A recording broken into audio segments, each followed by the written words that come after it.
Private Jason Hale knew he was breaking the rules.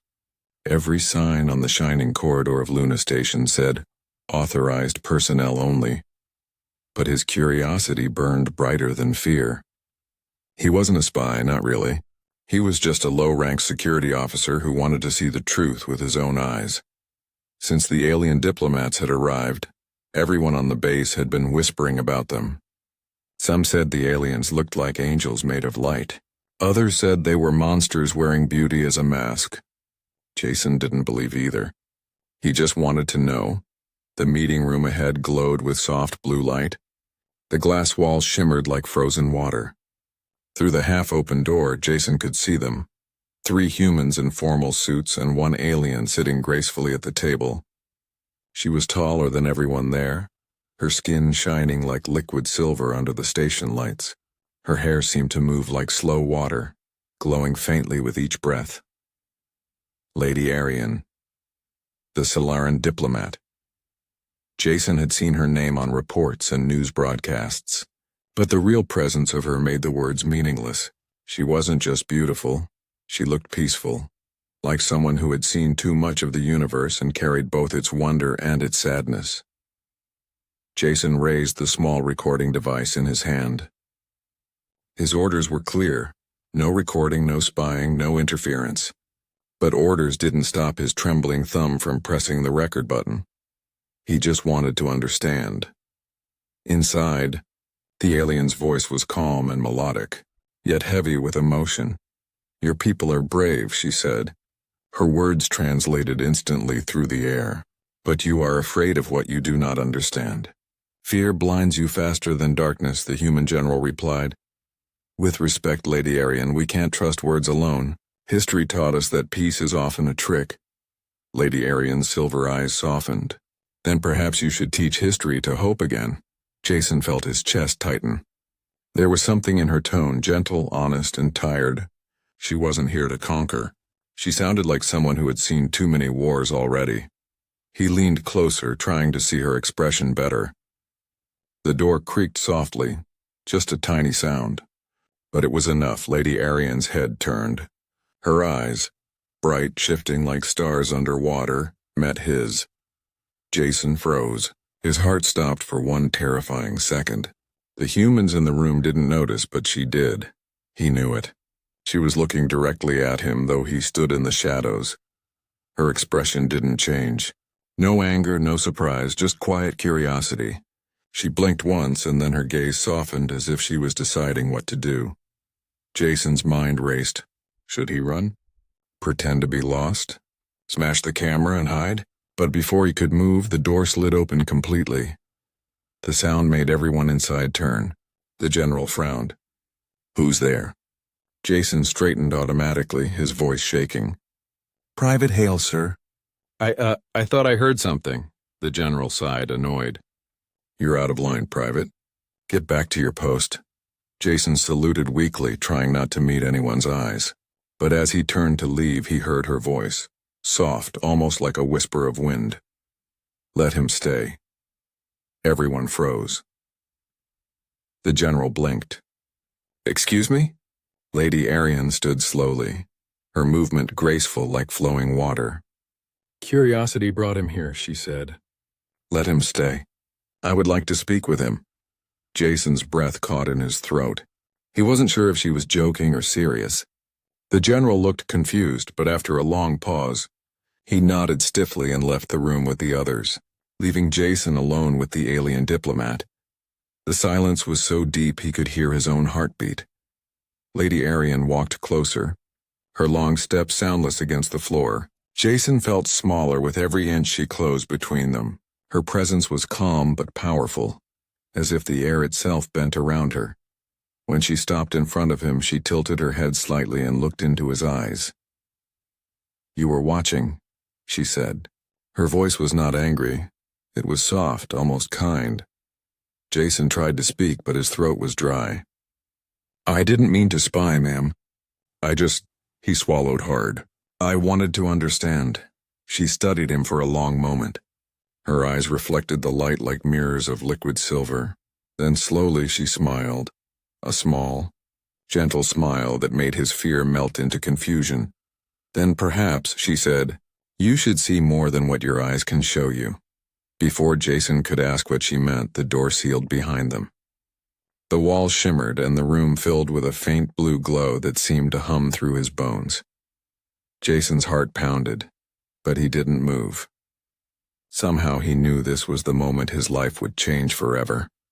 The room was silent except for the soft hum of the alien lights. Jason stood still, unsure if he should salute, speak, or run.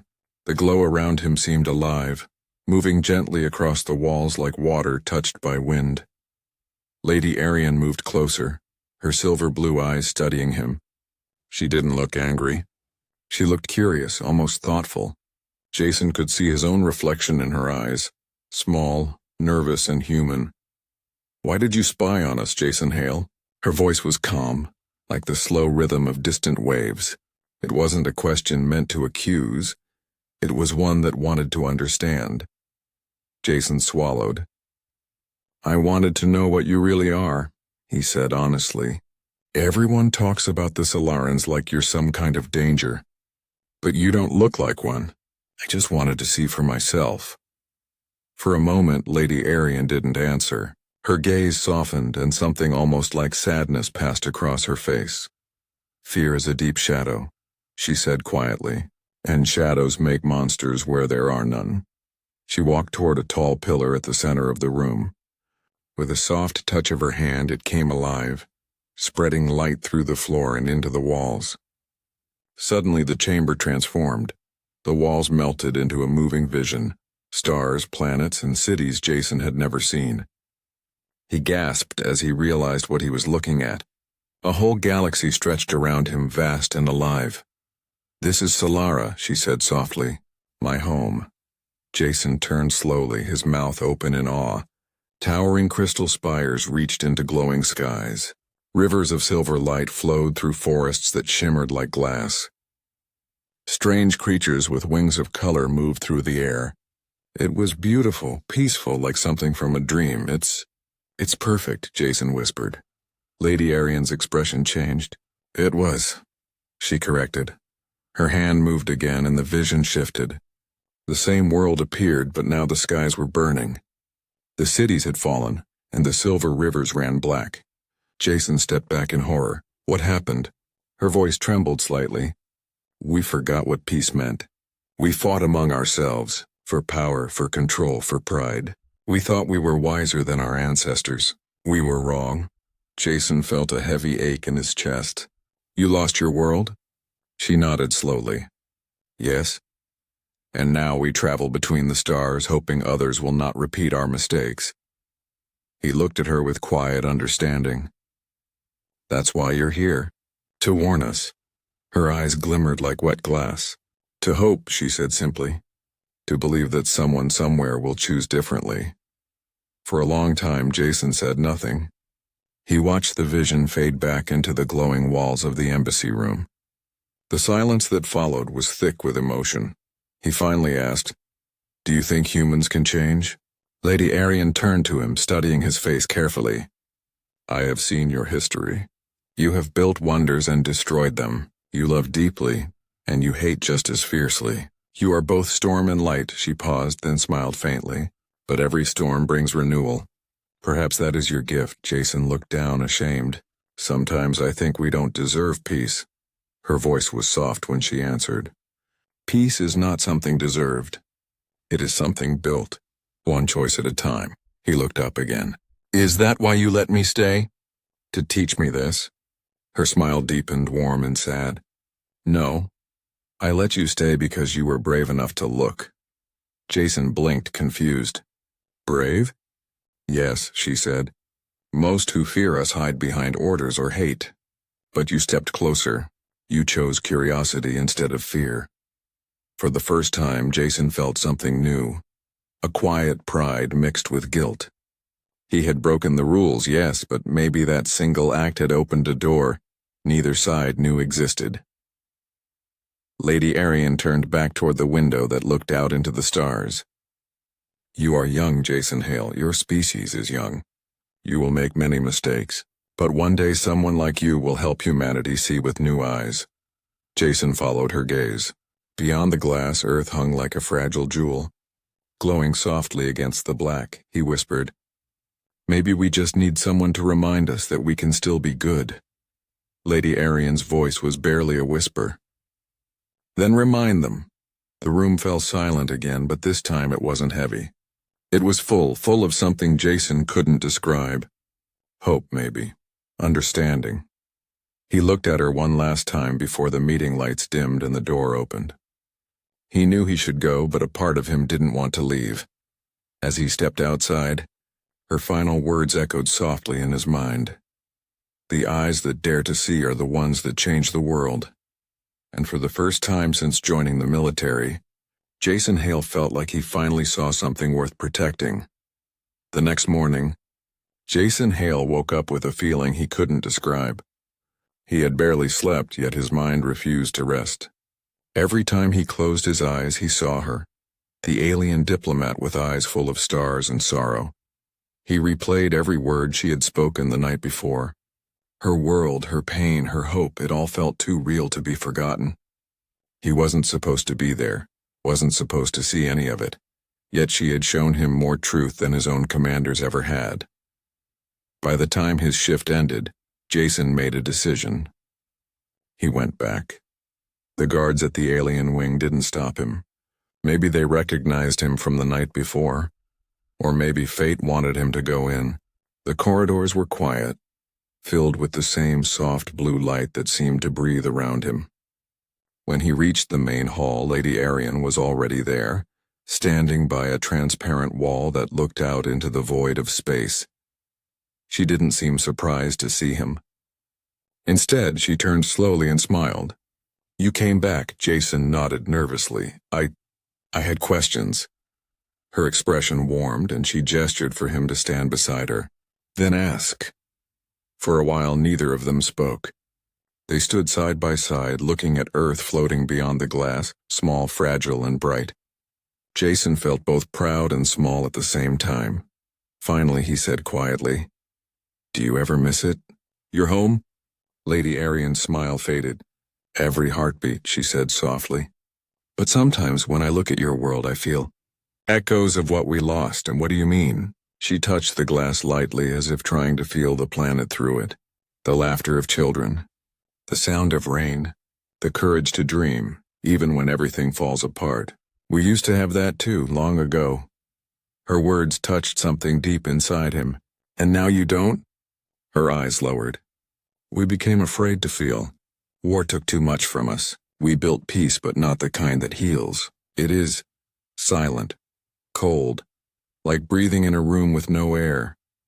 Jason stared at her, speechless. He wanted to say something comforting, but no words felt right. She turned to him. "That is why I study your people. You still feel deeply, even when it hurts. You love fiercely. You mourn loudly. You fight for hope, even when it breaks you. That is what makes you dangerous. But it is also what makes you alive." Jason looked down, a faint smile touching his lips. "Most of us don't see it that way. We think our feelings make us weak." Lady Arian shook her head gently. "No, they make you human." For a moment, silence filled the room again. It wasn't uncomfortable. It was peaceful, like two different worlds quietly learning to breathe the same air. Then Jason asked, "Do your people ever care about humans? Not just study us, but really care?" Her answer came after a long pause. "Some of us do." Jason looked at her carefully, trying to read what she meant. Her face was calm, but her eyes, there was warmth there, something fragile and real. He took a small breath. "And you?" Her gaze lingered on him for a long moment. "I care for truth," she said softly. "And sometimes truth wears a human face." Jason didn't know what to say. His heart beat faster, and for the first time, he saw something in her expression. A quiet struggle. A feeling she tried to hide. A low hum filled the room as one of her attendants entered, bowing slightly. "Lady Arian, the council awaits your presence." She nodded, then turned back to Jason. "You should go." Humans are not meant to walk in these halls for long. He wanted to protest, to say he wasn't afraid, but she raised a hand gently. Do not worry. Curiosity is not a crime in my eyes. Jason hesitated, then gave a small nod. Will I see you again? Her answer was quiet, almost like a whisper that didn't want to reach the air. Perhaps, if the stars wish it. She turned away, her silver hair flowing like light as she walked toward the council chamber. Jason stood there for a long time, feeling like something inside him had shifted. As he left the alien wing, he looked back one last time. Through the dim light, he saw her silhouette standing tall and still, framed by the stars.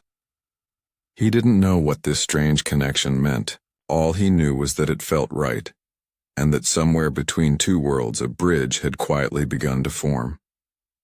Days passed, but Jason couldn't focus on anything else. His body followed his daily duties, but his mind stayed in that glowing chamber, replaying her words again and again. Lady Arian's voice lingered like music that refused to fade. Every night he walked by the alien wing, pretending it was just coincidence. But deep down he hoped, no, he needed to see her again. And one night, when the corridors were quiet and the lights dimmed to twilight blue, he did. She was standing near the large observation glass, alone, looking out into the stars. Her reflection shimmered softly against the window. She didn't turn when she spoke. You came again. Jason froze. Her voice was calm, but it carried a smile he could almost feel. I didn't mean to intrude, he said quickly. You meant to understand, she interrupted gently. Then she turned and her eyes found him. And that is not a sin. Jason stepped closer, his heartbeat uneven. I wanted to thank you for showing me your world. It changed how I see things. Lady Arian studied him quietly for a moment, then nodded. Most humans who see the truth choose to forget it. You did not. That makes you different, he shrugged awkwardly. Maybe I'm just too curious. Her lips curved slightly. Curiosity is a dangerous gift. It can destroy or awaken. She walked to the glowing table and placed her hand upon it. Light spread across the surface, forming shapes and patterns in the air. Soft holograms of strange symbols and stars. What is that? Jason asked. Our archive, she replied. Memories of Solara. The stories that survived the fire. Jason watched in silence as images unfolded. Celeran children playing near crystal lakes, families singing beneath glowing trees, and towers that touched the clouds. The visions were peaceful, full of color and light, but they faded too soon, replaced by smoke, by broken cities, by silence. Jason felt a lump in his throat. It's beautiful and heartbreaking, Lady Arian nodded slowly. Beauty and pain are sisters, Jason. They walk together. Her words sank deep into him. He looked at her, really looked. The calmness she wore like armor, the grace in her every movement. It all hid a sorrow too deep to name. You lost so much, he said softly, and yet you still came here to help us. She turned her gaze to the stars. Because once someone helped us too. Long ago, before the fall, a human signal reached our world, a message of peace. It was small, forgotten by your kind, but not by mine. It said, we are not alone and we choose friendship. Jason blinked. That message was centuries ago, just an old transmission. Lady Arian's voice was low, full of quiet warmth. For you, yes. But for us, it was a spark of hope that crossed galaxies. We followed that spark here. He felt a strange ache in his chest, something between pride and guilt. And now you find us, still learning to be what we promised. She looked at him with soft eyes. Every species takes time to grow into its words. We did too. There was silence again, but it wasn't cold. It felt peaceful, almost sacred. The room glowed faintly around them like a living heart. Jason hesitated, then asked, if your people believe in peace, why do some humans say you're dangerous? Her expression darkened slightly. Because peace does not serve everyone. Those who profit from fear will always call hope a threat. Jason's hands tightened at his sides. I hate that you have to deal with it. Lady Arian tilted her head, studying him. You speak as if you are not one of them. I'm not, Jason said quietly. Not anymore. Her gaze softened even more. For a long moment they stood without words, just two beings from different worlds sharing the same silence. Then she said, "If the others knew you came here, what would they do?" Jason laughed softly, though it sounded tired. "Court-martial, maybe. Or send me back to Earth for disobeying protocol." She smiled faintly. "Then it seems both of us are breaking rules tonight." He looked at her, surprised. "You too?" Her eyes shone like stars reflected in water. Celeran diplomats are forbidden from forming personal connections with humans. But rules mean little when hearts begin to speak. Jason felt his breath catch. He wanted to say something, anything, but her calm voice cut through the silence again. "Do not fear what you feel, Jason. Fear only the day you stop feeling at all." The lights dimmed softly around them. Outside the glass, the stars burned bright and distant. In that quiet, secret corner of Luna Station, something fragile but powerful began to grow, a bond that neither law nor distance could name. And though they said nothing more that night, both of them knew the truth. The bridge between their worlds was no longer made of politics or treaties. It was made of two hearts daring to understand. The peace between humans and Celerans had always been fragile, like a glass bridge stretched across fire. For weeks the meetings continued with polite words and hidden doubts, but beneath the smiles, tension grew like cracks in ice. Jason could feel it every day. Soldiers whispered about spies.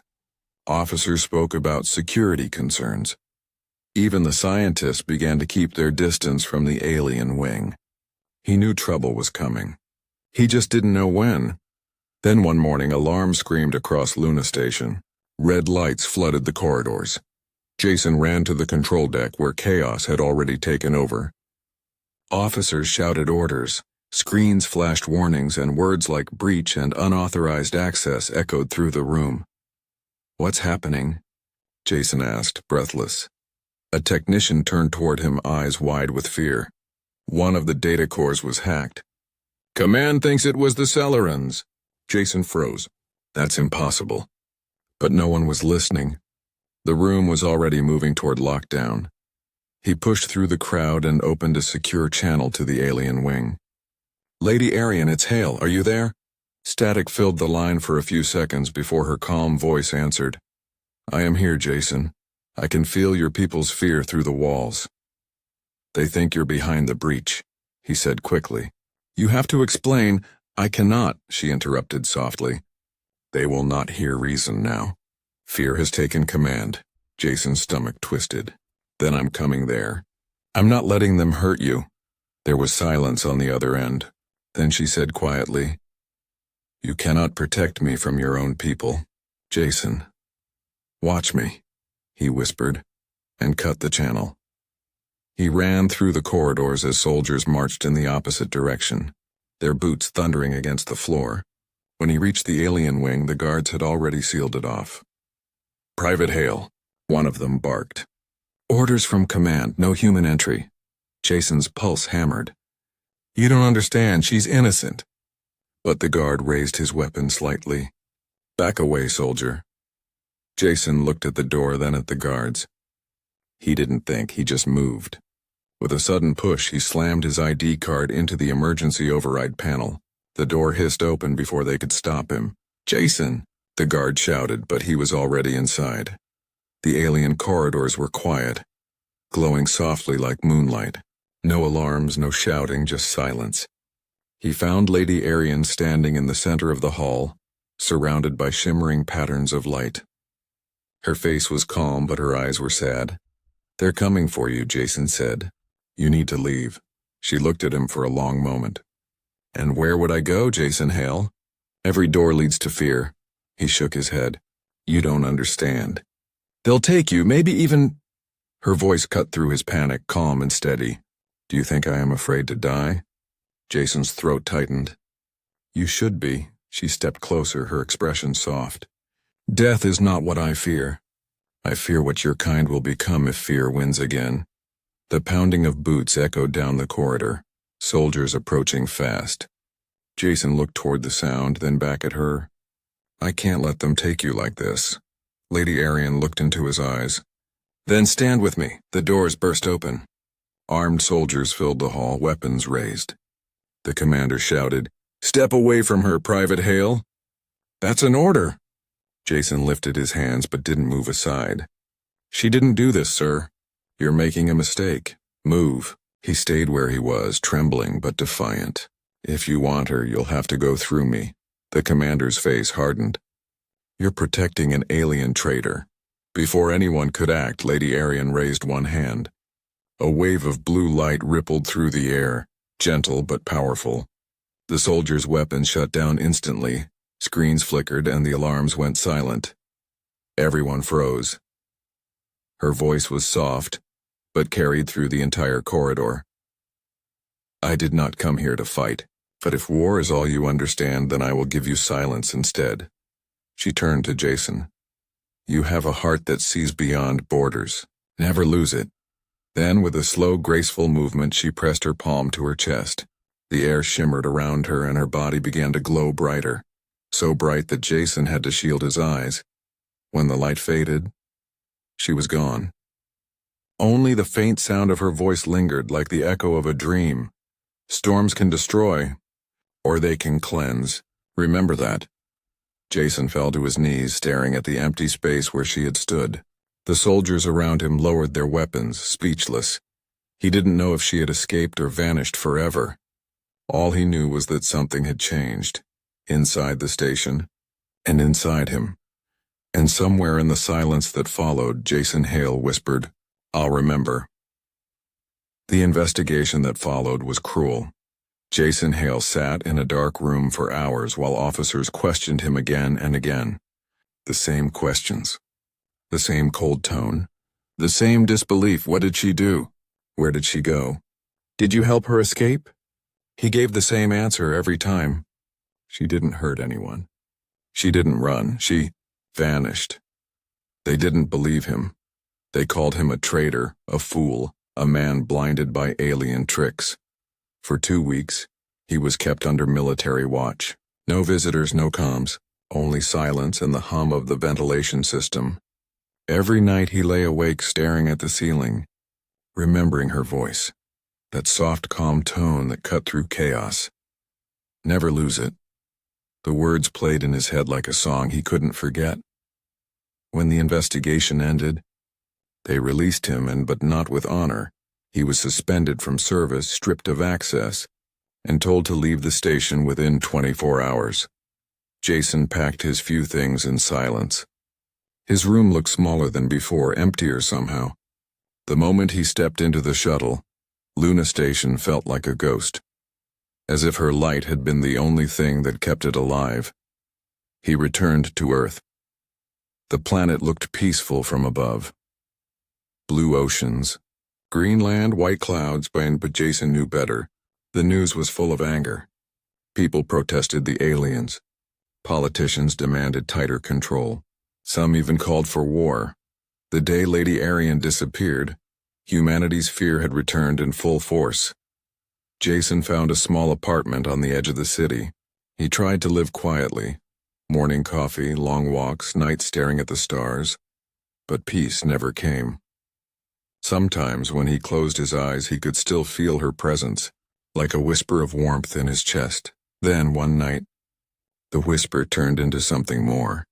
He was standing on his balcony, watching the moonlight spill across the skyline, when a faint blue shimmer appeared in the air. It pulsed gently like a heartbeat. Jason froze. Arian? The shimmer flickered, then formed a shape. Not a body, but a soft outline of light. And from it came her voice, faint but clear. Jason Hale. He couldn't breathe. Is it really you? A part of me, she said. What you see is a trace, the last echo of what I left behind. His throat tightened. Why did you leave? Because your world was not ready for truth, she replied. But it will be one day, and you, Jason, will help guide it. He shook his head, eyes wet. I'm no leader. I couldn't even protect you. The light moved closer, brushing softly against his chest. You protected what mattered. Compassion. That is rarer than power. Jason swallowed hard, his voice trembling. They still hate your kind. They think you betrayed them. Fear always comes before understanding, she said gently. Your people must walk through it. You must remind them what they can become. The light began to fade. Wait, Jason shouted. Don't go again. I am not gone, her voice whispered. I live in the ones who remember the light. The shimmer vanished, leaving the night silent once more. Jason stood there for a long time, staring at the stars until dawn. After that night, he changed. He began writing about the truth, about what really happened on Luna Station, about the day a human soldier stood between fear and hope. He didn't write with anger, but with heart. Slowly, his words began to spread. People started asking questions. Some doubted, some believed. But for the first time, the story of Lady Arian was not told with fear. It was told with wonder. Years passed. Jason grew older. His hair turned gray, his hands rough. But every time he looked at the stars, he smiled faintly, remembering her last words. And sometimes, just sometimes, when the night was quiet enough, he would see a faint blue shimmer in the sky. He didn't know if it was real. Maybe it was memory. Maybe it was hope. But in his heart, he knew the truth. She was never truly gone. Her light had become a part of him, and through him, a part of humanity. The world had been afraid of the unknown. But now, somewhere deep inside the hearts of those who listened, something new was growing.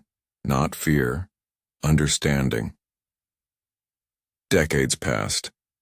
The story of Luna Station had faded into history, buried under reports, rewritten by politics and softened by time. Yet in small corners of the human colonies, people still whispered the name Lady Arian. They spoke of a woman of light who had come not to conquer, but to teach, and of a soldier who had stood beside her when no one else did. Jason Hale had grown old. His hands trembled when he poured his morning tea. His eyes, once sharp and restless, now carried the quiet calm of someone who had seen both the best and worst of his kind. He lived on the edge of a new settlement on Mars, a red horizon stretching forever. Sometimes children would visit him asking about the stories they had heard from their teachers. Were the aliens real? They would ask, wide-eyed. Jason always smiled gently. Yes, real enough to teach us who we are. He never spoke of pain or loss. He spoke of light, of courage, of listening, of the moment he realized humanity's greatest strength wasn't technology or war, but heart. One evening, as the twin moons rose over the desert, Jason sat outside his home watching the stars blink above the thin Martian sky. The wind carried a low hum, almost musical. He closed his eyes and let the sound fill him. For years, humans had changed. Slowly, but surely. The words Jason wrote all those years ago had spread farther than he ever imagined. Schools taught them. Colonists repeated them. Even leaders quoted them during peace talks. And then something unexpected happened.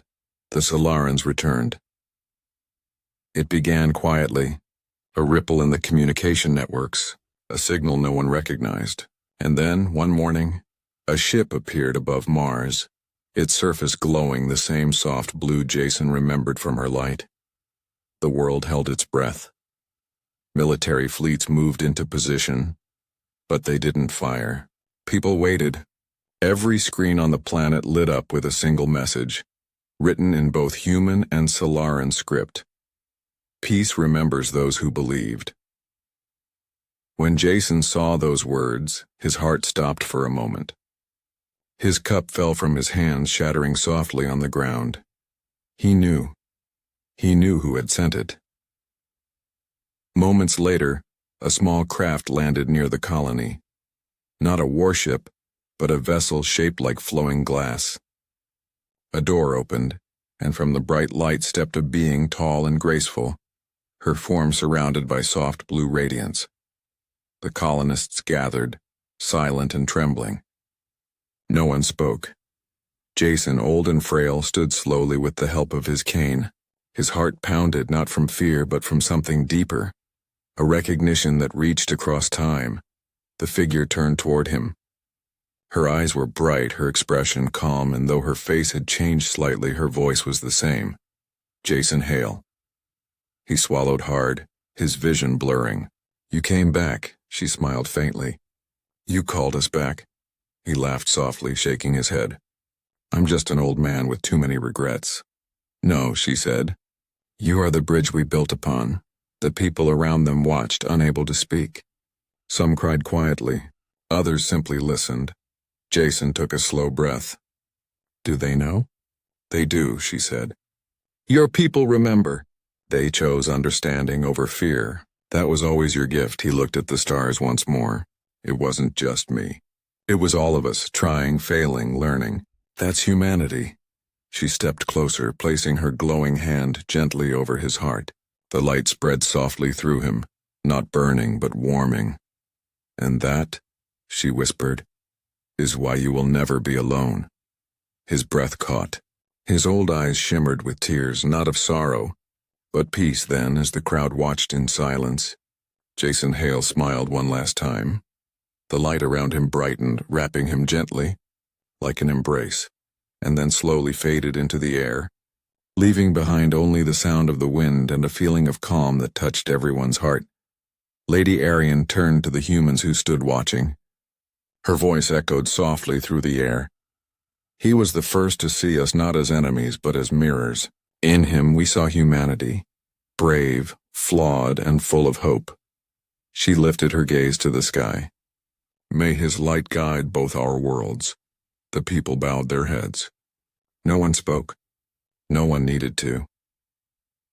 That night the stars above Mars seemed brighter, each one glowing a little bluer than before. Some said it was science. Some said it was memory. But those who had stood there, who had seen the old man and the alien of light, knew it was something else entirely. It was a reminder that sometimes the smallest act of courage can change the fate of two worlds. And somewhere, beyond the edge of space, two souls walked side by side again, a human and an alien, forever bound by the light they shared. Humanity had finally learned.